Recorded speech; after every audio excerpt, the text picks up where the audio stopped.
హరి ఓం. మేము ఏదైతే అనంత పద్మనాభ స్వామి దేవాలయానికి వచ్చామో ఈ దేవాలయం విశాఖపట్నం జిల్లాకి ఉత్తర దిక్పాదంలో ఉన్నటువంటి అనంత పద్మనాభ స్వామి వారు ఈ యొక్క ఊరిని కూడా అనంత పద్మనాభం అని కూడా అంటారు. చూడండి, అందమైనటువంటి ప్రదేశాలు చాలా చాలా ఎంత అందం ఉన్నాయంటే చాలా చక్కమైనటువంటి రోడ్లు కూడా వేశారు, చాలా చక్కగా ఉన్నాయి.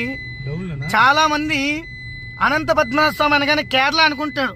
సో చాలా మంది పేదవాళ్ళు కేరళ వెళ్ళలేకపోవచ్చు. ఇటువంటి తరుణంలో మన ఆంధ్రప్రదేశ్లో ఇంత అందమైనటువంటి ఇంత చక్కనైనటువంటి అనంత పద్మనాభ స్వామి కేరళలో ఎలాగైతే పడుకొని ఉంటారో అదేవిధంగా ఇక్కడ కూడా పడుకొని ఉంటారు.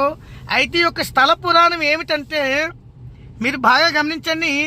పాండవులు అరణ్యవాసం చేస్తున్నప్పుడు పాండవులు విష్ణుమూర్తిని తోడుండమని అడుగుతారు.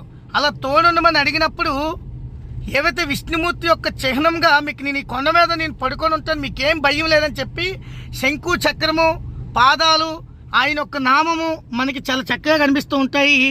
మీరు అబ్జర్వేషన్ చేయండి, మీకు ఎంతో ఆహ్లాదకరమైనటువంటి వాతావరణం. మీరు ఇంకా మెట్లు ఎక్కాలని ఇబ్బంది కూడా పడవలసిన లేదు. చాలామందికి మనసు రిలీఫ్గా ఉండాలంటే ప్రశాంతమైనటువంటి జీవనం ఒక గంటైనా గడపాలని అనుకున్న వాళ్ళందరూ కూడా ఈ యొక్క పద్మనాభమైనటువంటి రావాలి. అనంత పద్మనాభ స్వామిని ఎంత ప్రశాంతంగా పడుకుంటారో మన జీవితం కూడా ఎంత ప్రశాంతంగా ఉండాలని చెప్పి కోరుకుంటూ మీ ఓం భారత్ శక్తిపీఠం మీ భారతానంద మహారాజ్ మీ అందరికీ ప్రేమాశలు తెలియజేసుకుంటూ చక్కగా అందరూ రావడానికి ప్రయత్నం చేయండి.